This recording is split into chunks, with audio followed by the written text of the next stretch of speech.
Everyone, welcome back. Chris McCormick joined by Sam Kim. Today we are in our Scottsdale studio doing a little bit of testing with brand new release from Titleist in the GT Fairway woods.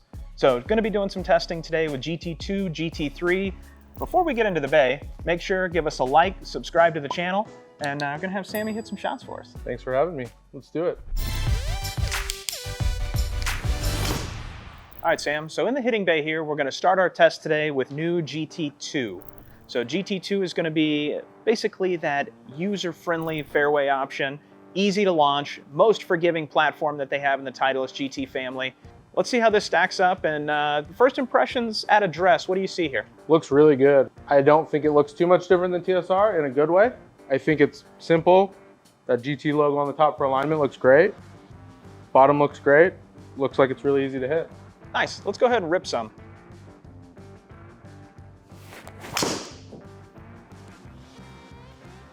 Felt good.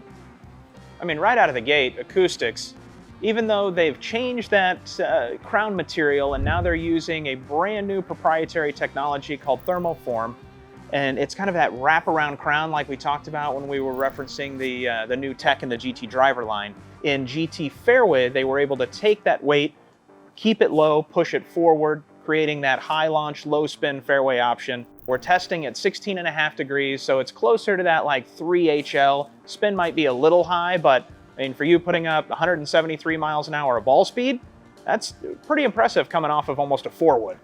Yeah, it looks very forgiving and feels very forgiving, which I think is kind of all you need in a fairway wood. Absolutely. It's about as good as I can hit it there. That feels really, really nice. Even though you're not missing it, I do want to make sure that we talk about forged L-Cup face technology. So this is a brand new face tech that they're incorporating in GT Fairway, which is almost that wraparound design that goes down low underneath the sole part of the golf club. So for the player that has a tendency to miss it thin or miss it a little low on the face, gives us an opportunity to sustain some of that ball speed and get that high launch, low spin characteristic that they're looking for out of the GT woods. 100%. So let's get one more good one here. Ooh, that one might have been hit better than the last one. Just makes a different sound. I'll tell you what, it feels really, really good. Wow. Nice. As good as that is, I'm really anxious to see GT3 for you, as that's going to be a little bit lower launching and kind of geared towards that better player. And for somebody like yourself that might need to cut a little bit of spin, chase a few extra yards out of the fairway wood, add some workability, let's see what GT3 does for us. Let's do it. So testing GT3 here, obviously, first impressions on shape. What do we think of this compared to GT2? Definitely a little smaller looking for sure. I go back to that word traditional, has a traditional shape. Deeper face too would be the other thing I noticed. Looks a little deeper than the two as well. So maybe a little better for off the tee. Could be a great tee option, exactly. Yeah, it looks great.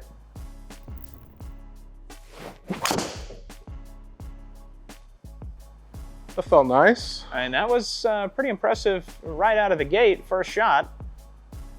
Definitely came out a little lower, which we'd expect, right? Absolutely. That felt good. Shape's changed a little bit too. Definitely see maybe a little bit more fade bias in the 3 versus the 2. That kind of stays in line with what we saw with driver as well. But start direction was just a little bit more right bias than what we had in GT2. I like that one. Yeah, that was solid golf shot.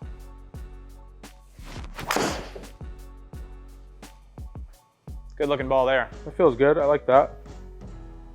Whew, that's going a long way. Wow. We'll take it.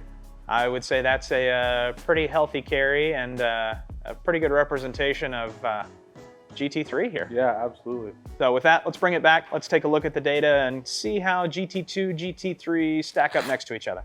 So Sam, taking a look at our comparison screen here, that's almost a perfect representation of kind of the separation between GT2 and GT3.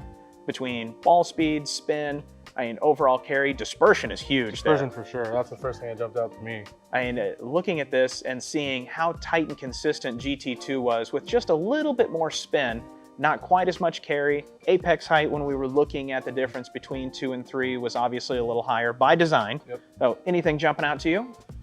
Yeah, the 2 is awesome. The 2 is awesome. I would have thought I was a 3 guy, but that 2 is really, really good. Yeah, spin was close, launch was good, ball speeds were good. But definitely the big thing that jumps out to me would be that dispersion. Absolutely. Dispersion with the 2, it was just kind of point and shoot, right? Saw a couple more crooked ones with the 3. Yeah, 3 got a little sideways on us, but I mean, all in all, I'd say really good representation here. And I'm excited for this GT line to come out from Titleist. Super excited, I can't wait. Oh, and with that, make sure, give us a like, subscribe to the channel, and when you are ready to test new GT fairways and drivers for yourself, book your next fitting at your local TrueSpec. We'll see you next time.